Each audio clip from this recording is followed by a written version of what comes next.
Gold trusted gold buyers మీరు తాకట్టు పెట్టిన బంగారాన్ని విడిపించి ఈ రోజు ఉన్న మార్కెట్ ధరకు కొనబడను. మనకి చాలా క్వశ్చన్స్ అడిగారు కదా, ఒక ఆన్సర్ ఇవ్వగలరా మీరేమైనా? మీ కామెంట్స్ కింద పెట్టిన మీ వీడియోస్ కింద పెట్టిన కామెంట్స్ అన్నిటికీ ఒక సింపుల్ ఆన్సర్. మీరు అడిగిన దాన్ని బట్టి నేను చెప్పగలరా? నేనైతే అంటే ఇప్పుడు మనం యూట్యూబ్ ప్లాట్ఫామ్ కానీ సోషల్ మీడియాలో ఉన్నామంటే నెగిటివ్ ఉంటే పాజిటివ్ ఉంటాయి. నెగిటివ్ చూస్తే బాధ అనిపిస్తుంది, పాజిటివ్ చూస్తే హ్యాపీగా ఉంటుంది. సో ఏది చూస్ చేసుకోవాలో మనమే డిపెండ్ ఉంటుంది. నేనైతే పాజిటివ్లోకి చూసి, నెగిటివ్ చూస్తే బాధగా అనిపిస్తుంది. బాధగా అనిపించినప్పుడు ఎందుకు ఎవరైనా ఇలా పెట్టారు అని అడుగుతాను, అంటాను తింటా. నేను మా చెల్లి డిస్కస్ చేస్తాను, ఎందుకు ఇది ఇలా వచ్చింది, ఎందుకు ఇలా పెట్టారు. అస్సలు పట్టించుకోడు, పెద్ద కాదు అసలు. ప్రియా వస్తాయి వచ్చినవి వస్తాయి, మనం వాళ్ళకి వద్దని చెప్పిన వాళ్ళు పెడతారు. ఇంకా బుద్ధి అవుతాను కానీ నాకు పాజిటివ్ కామెంట్స్ చూసినప్పటికీ ఇంక ఇది డిసిపియర్ అయిపోతాయి. అప్పుడు నేను అడిగినప్పుడు పెళ్లి ఎప్పుడు చేసుకుంటున్నారంటే లైఫ్ లో చాలా సెటిల్ అవ్వాలి అన్నారు. ఇప్పుడు సెటిల్ అయ్యారా? అయ్యో పర్లేదు, లైఫ్ లో సెటిల్ అవ్వ కాదు, టైం అంటే నేను అప్పుడు మాకు అప్పటి నుంచే ఉంది ప్లానింగ్. ఓకే మేము ఈ టైం చేసుకోవాలి, ఎప్పుడు చేసుకోవాలి, మేము ఫెబ్లో చేసుకుందాం అని అనుకున్నాం. అప్పుడు చెప్పాం కదా, అవును ఫెబ్లో చేసుకోవాలి. ఎప్పుడు చేసుకున్నా మేము మ్యారేజ్ మాత్రం చేసుకోవాలనుకున్నాం కానీ అవ్వలేదు. అంత ఈజీ కాదు, ఎప్పుడు అవ్వాలో అప్పుడే అవుతారు. కానీ ఎప్పుడైనా సరే ఫిబ్రవరి అని చెప్పి అనుకున్నాం. జాబ్ చేసుకున్నాం కూడా, ఫెబ్లోనే చేసుకున్నాం. ఎందుకు ఆ ఫెబ్ మీద అంత? మా మమ్మీకి నాకు ఫెబ్లో చేయడమే ఇష్టం, సో అందుకే నేను ఫెబ్లోనే చేసుకోవాలనుకున్నాను. ఎలాగో మమ్మీకి యాక్చువల్లీ అయితే అరేంజ్ మ్యారేజ్ చేయడం ఇష్టం, నేను చేసుకోలేదు కదా. అట్లీస్ట్ అదేనా నేను. అండ్ అది కాకుండా శివుడు పార్వతి, శివుని ఎక్కువ నమ్ముతాను కదా, శివుడు పార్వతి పెళ్లి ఫెబ్లోనే అయ్యింది. అండ్ ఫెబ్లో చేసుకుంటే మేము ఇద్దరు బాగుంటాం, కలిసి మంచిగా ఉంటాము అని చెప్పి మమ్మీ నమ్మకం. ఫెబ్లో చేసుకోవాలని నేను డిసైడ్. ఓకే, సో పేరెంట్స్ విలువ కానీ వాళ్ళు చేసిన కష్టం కానీ మనం పేరెంట్స్ అయ్యాకే తెలుస్తుంది అని అంటారు. ఎంతవరకు నిజం? మీకు అలా అర్థమవుతుంది? చాలా బాగా. అస్సలు ప్రెగ్నెన్సీ, నేను ప్రెగ్నెంట్ ఉన్నప్పటి నుంచి కూడా నాకు అప్పుడు తెలిసింది.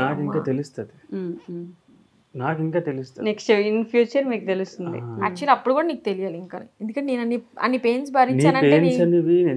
ఇప్పుడు నాకు ఇక్కడ కట్ అయింది అనుకో, ఆ పెయిన్ నాకే తెలుస్తుంది, నీకే తెలుస్తుంది. కానీ నీకు చూస్తే కూడా మనకు అర్థం అవుతుంది కదా. అవును, అంటే మీ ప్రెగ్నెన్సీ టైంలో బాగా చూసుకోలేదా తేజ గారు? అయితే అంతే దీనికి అర్థం. మరి నీకు అర్థం కాలేదా?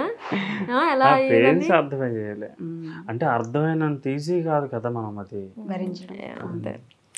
సో నేను ఆ ప్రెగ్నెంట్ ఉన్నప్పుడైతే మాత్రం మమ్మీ ఒక్క మాట అనుభూతి చేసేది కాదు అసలు.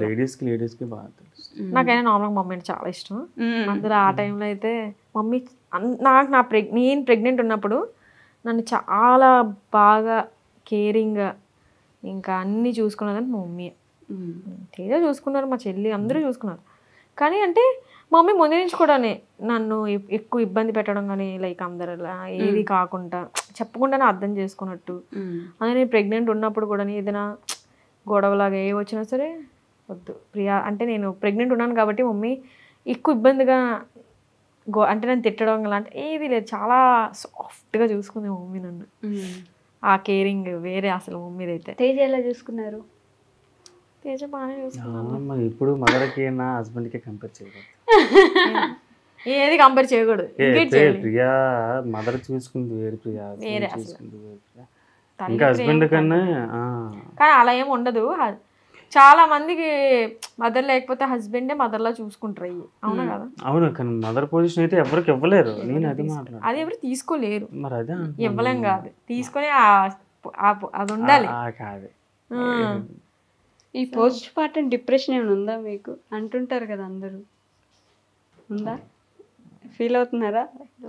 అదే అర్థమవుతుంది నాకు కొంచెం. పోస్ట్ పార్టం డిప్రెషన్ అని బేబీ పుట్టేసిన తర్వాత ఒక ఫేస్ ఉంటుంది, ఆవిడ ఆ ఫేస్లో ఉన్నారు ఇప్పుడు.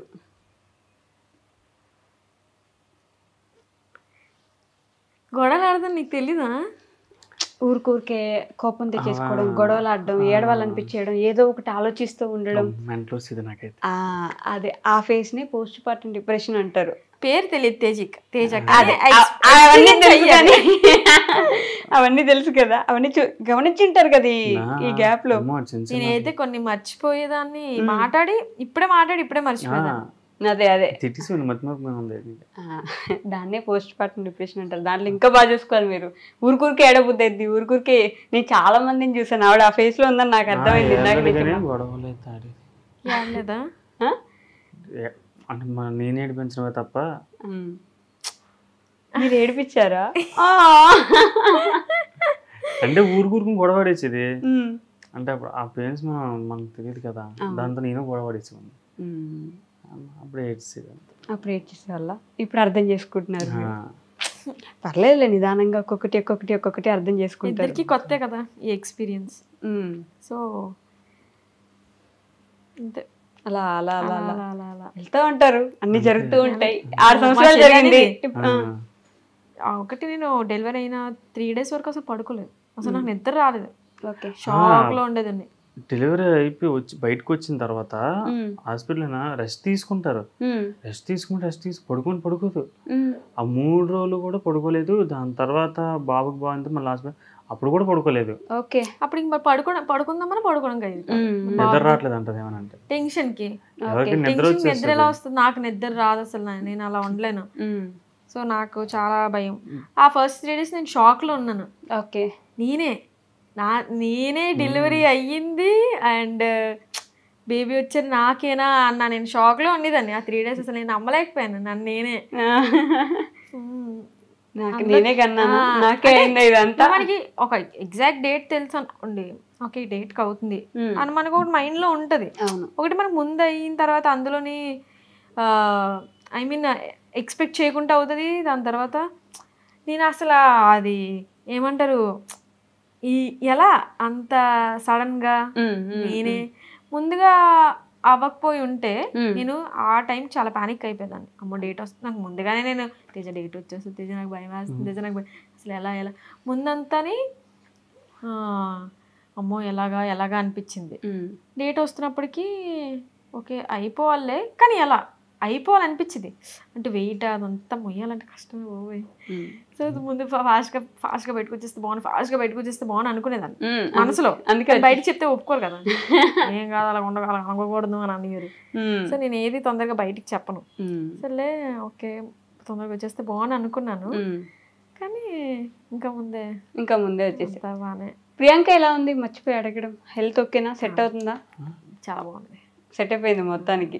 ఇంకా పూర్తిగా సెట్ అవ్వలేదు ప్రియాంక కూడా.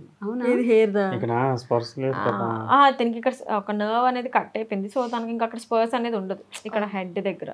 ఇప్పటికి అసలు ఎప్పటికీ ఉండదు ఇంకా అక్కడ. దానివల్ల దానికి ఇరిటేషన్ ఉంటుంది అప్పుడప్పుడు. బట్ ఓవరాల్ గా తన హెల్త్ అంతా చాలా బాగుంది, హ్యాపీగా ఉంది, చాలా హ్యాపీగా ఉంది, సెట్ అయిపోయింది. ఎప్పుడు ప్రియాంక పెళ్ళి ఎప్పుడు మరి? తన చేతులు, తన డిసిజన్ అది. అంతేనా? తను ఇప్పుడు అనుకుంటే అప్పుడు నువ్వు అసలు ఫోర్స్ అస్సలు లేదు. మీ ఇద్దరు కలిసి ఎట్ ఏ టైం చేసుకుందాం అనుకున్నారు కదా? అనుకున్నాం. సో అవ్వలేదు, అన్ని అనుకున్నావు జరగవు కదా. అన్ని అనుకున్నట్టు జరిగింది. అబ్బా ట్విన్స్ అనుకున్నారు కదా ఫస్ట్. అది వద్దు, మాకు ఒకలే చాలు, మేము ఒకలే భరించలేకపోతున్నాం, ఇంకొకలే మనం చచ్చినా భరించలేము. మిమ్మల్ని ఆయన కూడా భరిస్తున్నాడు కదండి పాపం. అలా నేను మీకే సపోర్ట్ చేస్తున్నాను కానీ ఇందాక నుంచి అలా అనిపిస్తుంది, అలా కనిపిస్తుంది అంతే.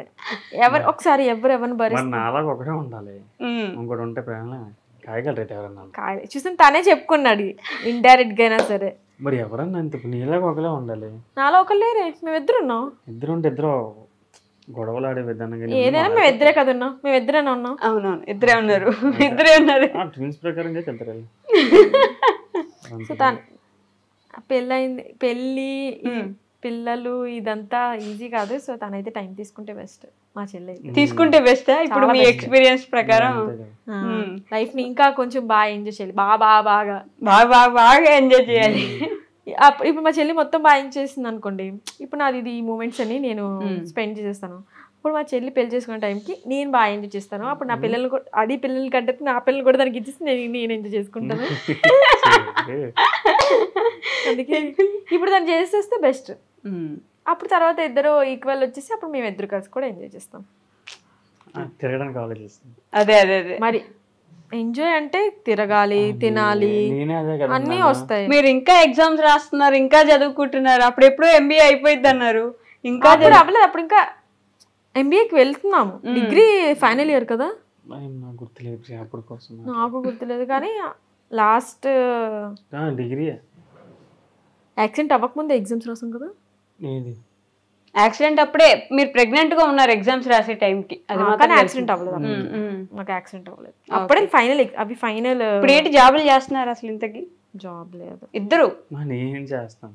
నేను లేదు. మీరు చేయట్లేదు, యూట్యూబ్ చేసుకుంటున్నారు వీడియోస్ అంతే.